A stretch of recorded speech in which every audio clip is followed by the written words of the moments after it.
WagerTalk TV. My name is Minty, and I am joined by Brian Leonard at B Leonard Sports on Twitter and Marco D'Angelo at Marco in Vegas on Twitter. In this video, we're going to talk about how to win at NFL betting.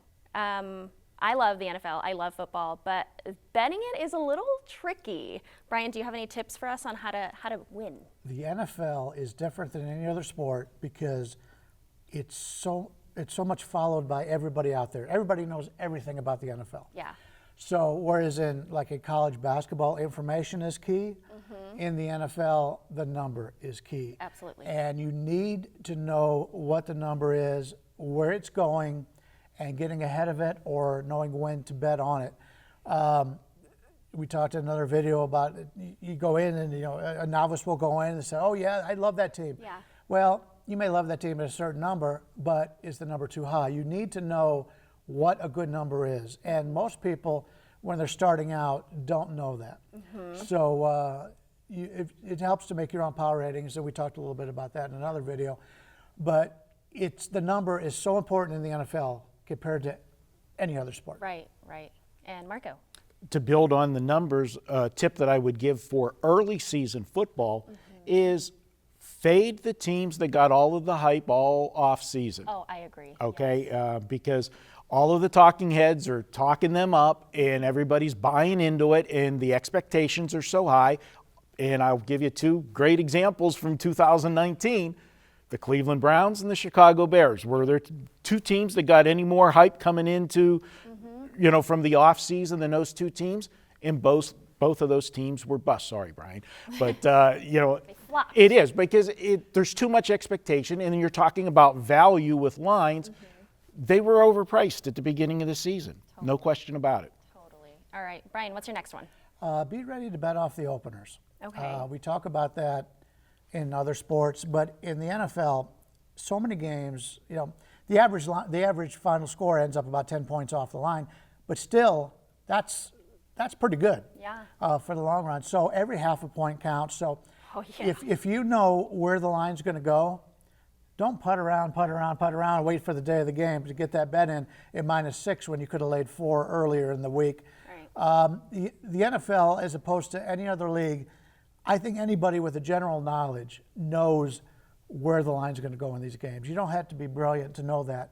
If a team looked good last week, they're going to want to bet it again. If a team has dominated another opponent, over the course of the time, you know where that line's going to go. So get in early on these, and you can decide what you want to do later on. Love it. Okay, Marco, number 2. I'll give you another looking for value. We talked about, the overpriced teams that were hyped.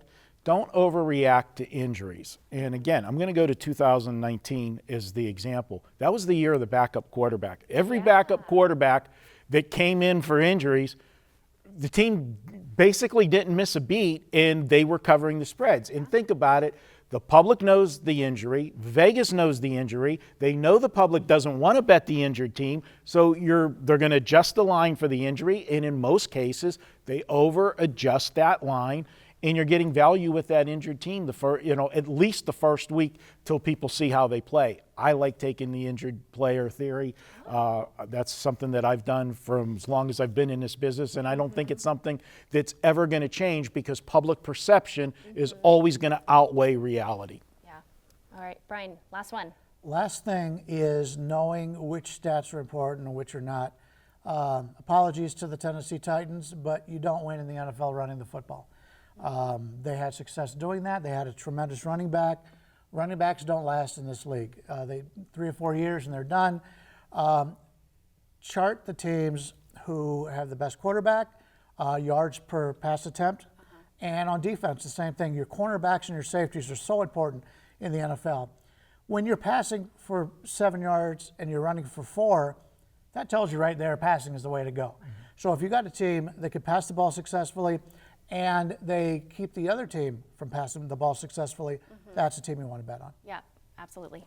Marco, last one that I'll give you is I like to look for finding the better defense when you're getting points. That is a formula, both college and NFL, that's always worked for me, that if you're getting the better defense and you're getting points, The defense can keep you in the ball game, and you're getting the benefit of the points.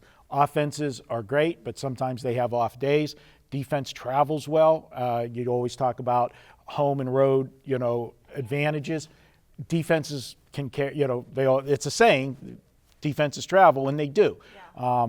You don't hear the crowd, screaming whenever you're on defense when you're the opposing team. They're screaming when you're on offense. So different things of that nature, that's one of my other tips. Love it. Thank you, guys. WagerTalk TV users get $25 in wager bucks added to your account after your first purchase at wagertalk.com and sportsmemo.com.